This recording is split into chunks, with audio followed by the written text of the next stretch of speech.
Hello and welcome to How to Automotive. I'm Brian Essick. In today's video, we're going to talk about one of those tools that you need a lot of them because you're going to be doing a lot of this when you first start working on cars. So come with me in the shop and I'm going to show you those tools now. So the tools we're going to be talking about today are scrapers, and you're going to need a lot of them in a lot of different shapes and sizes.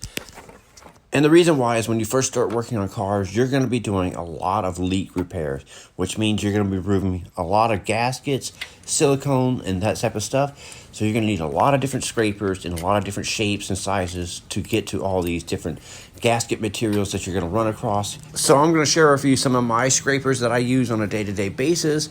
And you'll be surprised that some of my best tools are not necessarily store brand tools, or some tools that I've just kind of modified and made. So some of the tools are going to be a simple razor blade like I'm using right here to get the silicone out. When it comes to removing silicone, I find it to be some of the most challenging, and that requires the most amount of different scrapers to get to the silicone and get it out of all the crevices. So right here I'm using a pick tool, just a long pick tool. You wouldn't think a pick tool would be a great scraper, but it works very well for removing silicone out of the cracks of different cam lobes and stuff like that.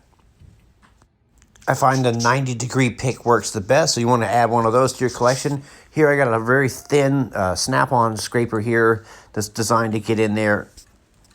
And depending on what you're working on, you may grab a scraper that you try it and it just doesn't work, it doesn't fit, or it's not removing the material.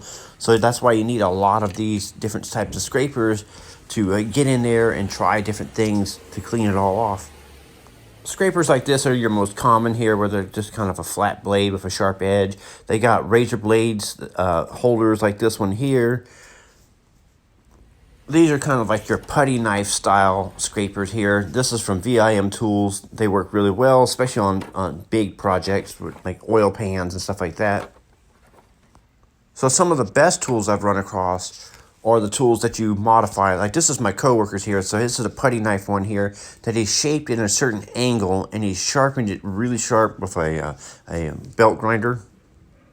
And this is his scraping tool of choice. It's the one that works the best for him. For me, it's this old putty knife here that I got that I've rounded out and then sharpened the tip just right. This one seems to get just about everything I can throw at it. The cool thing is this one was probably $1 or $2, and it's probably my most valuable one to use all the time. Now, I've recently come across this Lyle tool here that has like a Scotch-Brite pad that allows you to scrub the silicone off. It works really well for removing silicone and just cleaning up the surface just before, the final install of your new gasket. So it works really well. So I will link up some of my favorite scrapers in the description of the video. That way, if you're interested in picking any of those up, you can find those links there. I'm Brian Essick from How to Automotive. I'd like to thank you guys for watching. Encourage you to subscribe. Invite you to head over to the howtoautomotive.com website for more valuable videos like this. Thank you again for watching.